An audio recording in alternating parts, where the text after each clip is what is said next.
সম্পর্কে একসময় শরীর এসেই পড়ে, এটা চাওয়া নয়, অনেকটা সময়ের ভেতর গড়িয়ে পড়া এক প্রাকৃতিক প্রবাহ। তবে দেহ স্পর্শ মানেই প্রেম নয়, আর প্রেম মানেই দেহ নাও হতে পারে। তবু আমরা অস্বীকার করতে পারি না, একটি শরীরের উষ্ণতা, ভাঁজের গভীরতা, নিঃশ্বাসের ভাষা অনেক না বলা গল্প বলে দেয়। কেউ কেউ শরীর খোঁজে, কিন্তু শরীর মানেই কামনা নয়। শরীর মানে কখনো কখনো আশ্রয়, কখনো ভাঙনের পর নিজেকে জোড়া দেওয়ার জায়গা, আর কখনো নিঃশব্দে বলা ভালোবাসা। ভালোবাসা চাইলে শরীরকে স্পর্শ করো, কিন্তু তা যেন যত্নের সঙ্গে হয়। শরীর জিনিস নয়, শরীর একটা অনুভব। একজন মানুষ যখন নিজের সমস্ত আড়াল সরিয়ে তোমার পাশে দাঁড়ায়, তখন তার শরীর শুধু নগ্নতা নয়, তখন তা তার সবচেয়ে বিশ্বাসযোগ্য প্রকাশ। ভাত রান্নার অ্যানালজিটা কি মনে পড়ে? একটু জলের ঘাটতিতে নিচের ভাতটা শক্ত হয়ে যায়, পুড়ে যায়। ঠিক তেমনি একটু যত্ন কমলে সম্পর্কের শরীরটাও জখম হয়ে যায়। সে চুপ করে থাকে, কিন্তু ভিতরটা রুক্ষ হয়ে ওঠে।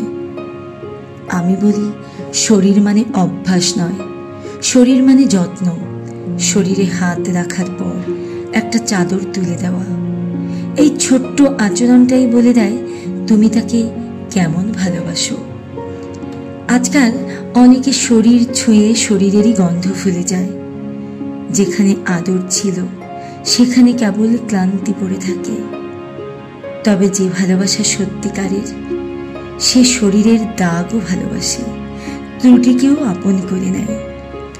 শরীর একটা ক্যানভাস, যার প্রতিটি রেখায় আঁকা থাকে কারো অতীত, ব্যর্থতা, আঘাত ও গোপন অভিমানের ইতিহাস।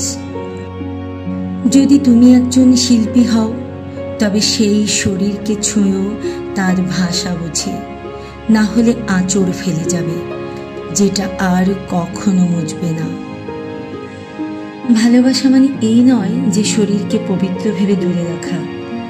ভালোবাসা মানে শরীরকে মানুষ ভেবে আপন করে নেওয়া।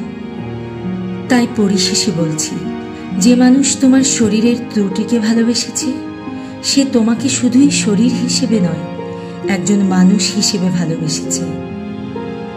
আজকের দিনে সম্পর্ক মানে শুধু চ্যাট নয়, লুকানো আলিঙ্গন নয়।